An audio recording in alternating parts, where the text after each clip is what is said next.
La Côte d'Ivoire se prépare à mettre en œuvre l'accord portant création de la zone de libre-échange continentale africaine, ZLECAf, afin d'en tirer le maximum de bénéfices. Pour cette rencontre, c'est une quarantaine de points focaux des différents groupes de travail de la société civile et du secteur privé qui planchent sur la stratégie nationale. Cette stratégie nous permet d'avoir une feuille de route en ce qui concerne les actions prioritaires à mener pour que vraiment les opérateurs économiques et la Côte d'Ivoire puissent vraiment tirer le maximum de profit de cet accord qui se met en place. La ZLECAf est considérée comme un grand pas vers l'intégration africaine, mais également comme une opportunité de développement économique pour les pays.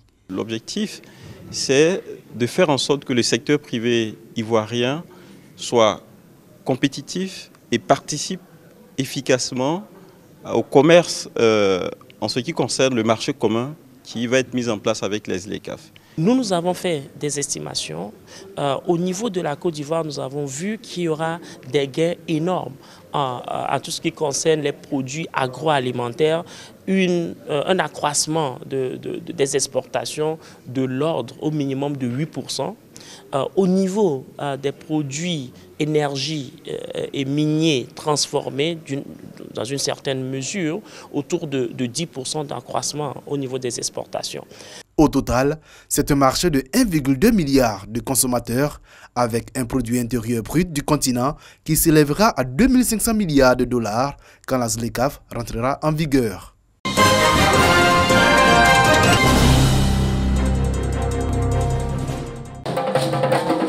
Une note artistique et culturelle à Caen pour magnifier la coopération entre les villes d'Abidjan et de Bordeaux.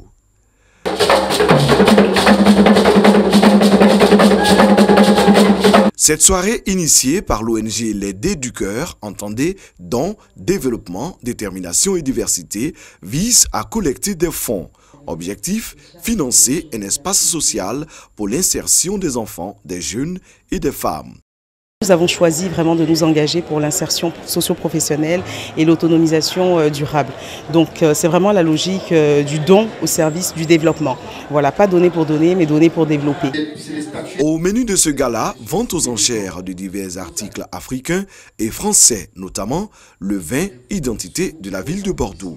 Le pont culturel entre Abidjan et Bordeaux se met ainsi en place. C'est une coopération qui est utile pour les jeunes ivoiriens, puisque nous accueillons tous les ans des jeunes du lycée classique, du lycée Sainte-Marie à Bordeaux, à Sciences Po Bordeaux. C'est aussi les relations entre nos entreprises numériques avec la Tech Hub d'Abidjan. C'est également toute la coopération que nous entendons développer avec le district d'Abidjan grâce au concours du gouverneur du district et du maire de Bordeaux.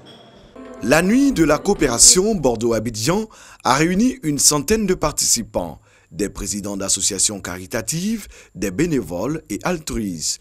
Tous ont un but commun, aider au développement de la Côte d'Ivoire et de l'Afrique.